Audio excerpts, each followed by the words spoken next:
ऊंचा और बड़ा pyramid the great pyramid of Giza कहलाता है और इस पिरामिड की बेस का एरिया 13 एकड़ है। यानी इस पिरामिड के अंदर हैरत अंगेज तौर पे एक दो नहीं बल्कि पूरी 9 फुटबॉल फील्ड्स आराम से फिट आ सकती हैं। एक एस्टिमेट के हिसाब से इस पिरामिड में टोटल 23 लाख बड़े बड़े पत्थरों का इस्तेमाल हुआ, जिनमें से कई पत्थरों का वजन 50 टन भी था। अगर इसके टोटल वजन का अंदाजा लगाया जाए तो इस पिरामिड का वजन 60 लाख टन है, जो 12 बुर्ज खलीफा के वजन के बराबर बनता है। लेकिन इतने ऊंचे और आलीशान पिरामिड्स बनाने का आखिर मकसद क्या था? हजारों साल पहले जब इंसान के पास कोई टूल्स भी मौजूद नहीं थे, तब इन पिरामिड्स की दीवारों को कैसे इंच बाय इंच लेवल किया गया? कैसे 50 टन वजनी पत्थरों को स्क्वायर शेप में काटकर बगैर क्रेन के ही 480 फीट ऊंचाई तक पहुंचाया गया? और इनको बनाने में ऐसे कौन से इंजीनियर्स का हाथ था जिन्होंने इन पिरामिड्स को अर्थक्वेक प्रूफ के साथ साथ इनकी तमाम साइड्स को एग्जैक्टली 51.5 डिग्री के एंगल पे सेट किया? ये सब आप जान सकेंगे आज की इस वीडियो में।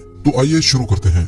Challenge number 1। कई सदियों से मुख्तलिफ रिसर्च टीम्स इस पिरामिड की कंस्ट्रक्शन टेक्निक जानने के लिए सर जोड़कर बैठी थी कि आखिर इस पिरामिड की हर side exactly north, south, east और वेस्ट पे बगैर कंपास के कैसे सेट की गई होंगी। कई एक्सपर्ट्स का मानना है कि उस टाइम के आर्किटेक्ट्स ने सबसे पहले ऐसी जमीन तलाश की होगी जो लाखों टन वजनी पत्थरों का वजन झेल सके। उसके बाद पोलर स्टार्स यानी वो सितारे जिनकी मदद से अर्थ के पोल्स का पता पड़ता है, उनकी मदद से पिरामिड की हर साइड को मार्क किया गया।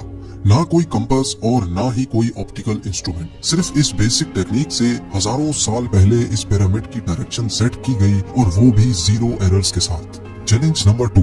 अगला चैलेंज था जमीन को लेवल करने का। जिस 13 एकड़ की जमीन पर इस पिरामिड को बनना था, उसका लेवल थोड़ा सा भी आउट होता तो 23 लाख पत्थरों के इस पहाड़ का खड़ा होना बिल्कुल भी मुमकिन नहीं था। अब इस जमीन को लेवल करने के लिए उस टाइम के इंजीनियर्स के पास ना ही लेजर लेवलर था और ना ही बबल लेवल। एक्सपर्ट्स का मानना है कि कंस्ट्रक्शन साइट की चारों साइड्स पर खड्डा करके उसमें पानी डाला गया होगा और फिर एक साइड के पानी के लेवल से दूसरे साइड के पानी के लेवल को मैच किया गया होगा। जो जमीन का हिस्सा पानी के लेवल से मैच नहीं कर रहा होगा, उसको छेनी और हथौड़ों की मदद से काट कर लेवल किया गया होगा। कई एक्सपर्ट्स का मानना है कि एंशिएंट इजिप्शियंस ने इस सिंपल टूल का भी इस्तेमाल किया, जिसकी दोनों साइड्स पे लकड़ियां और उसके ठीक सेंटर पे एक रस्सी से पत्थर बंधा हुआ है। अगर पत्थर जमीन से टच हो गया और उसकी रस्सी ठीक सेंटर लाइन पे आ रही होगी तो इसका मतलब है कि बीच की जमीन परफेक्टली लेवल्ड है। Challenge number 3। अब पिरामिड कंस्ट्रक्शन साइट पे डायरेक्शंस भी सेट थी, मार्किंग्स भी हो चुकी थी और जमीन का लेवल भी सेट था। अब बारी थी कंस्ट्रक्शन स्टार्ट करने की, जिसके लिए लाखों टन वजनी और बड़े पत्थर रिक्वायर्ड थे। लेकिन ये पत्थर काटने के लिए ना ही उनके पास ग्राइंडर थे और ना ही जैक हैमर्स। लेकिन फिर भी उन्होंने 50 टन वजनी पत्थर काटे भी और उनको स्क्वायर या रेक्टेंगल शेप भी दिया। लेकिन आखिर किसकी मदद से? जी हाँ, यही वो सिर्फ एक टूल था जिसकी मदद से पत्थरों को काटा गया। एक्सपर्ट्स का मानना है कि पिरामिड की कंस्ट्रक्शन पे इस्तेमाल होने वाली छेनी सिर्फ कॉपर से ही नहीं बनी थी, क्योंकि उनको भी ये बात मालूम थी कि कॉपर नरम होता है और पत्थर नहीं काट सकता। इसलिए इसमें एक केमिकल आर्सेनिक भी शामिल किया गया था। कॉपर और आर्सेनिक से बनाई जाने वाली ये छेनी लकड़ियों के हथौड़ों से पत्थरों पर ठोकी जाती थी और कई घंटों की मेहनत के बाद बड़े बड़े पत्थर शेप में लाए जाते थे।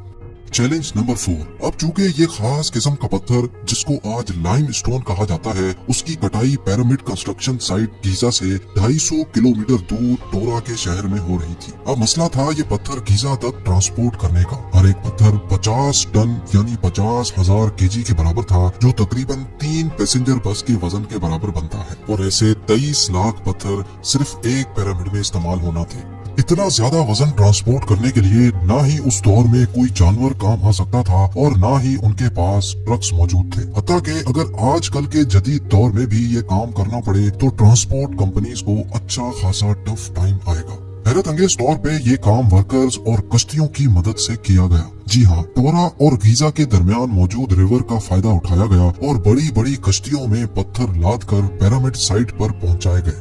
एक्सपर्ट्स का मानना है कि ये काम इतना आसान नहीं था। शिप्स में इतने बड़े पत्थर की लोडिंग और अनलोडिंग में कम से कम भी 500 मजदूरों की आर्मी एक ही वक्त में लगाई गई होगी। Challenge number 5। जो एक्सपर्ट्स की टीम्स पिरामिड की कंस्ट्रक्शन पर रिसर्च कर रही थी, उनको अब अपने कई सवालों के जवाब मिल चुके थे, लेकिन एक बात उनको हर वक्त सता रही थी कि लाइमस्टोन कट भी गए, ट्रांसपोर्ट भी हो गए और कंस्ट्रक्शन के दौरान एक के ऊपर एक लगना भी शुरू हो गए। मसला ये था कि पत्थर इतनी ऊंचाई तक आखिर पहुंचाए कैसे गए होंगे। कई एक्सपर्ट्स का मानना है कि पिरामिड की कंस्ट्रक्शन से पहले ही ये प्लान कर लिया गया था।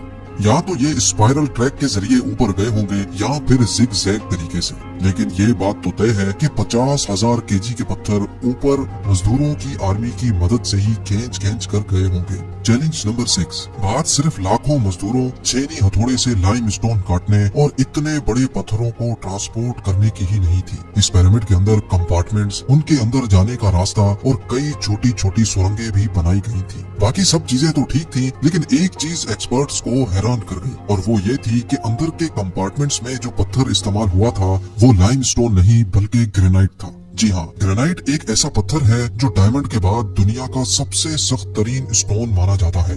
आजकल के मॉडर्न दौर में भी ग्रेनाइट बड़े बड़े ग्राइंडर्स की मदद के सिवा काटा ही नहीं जा सकता।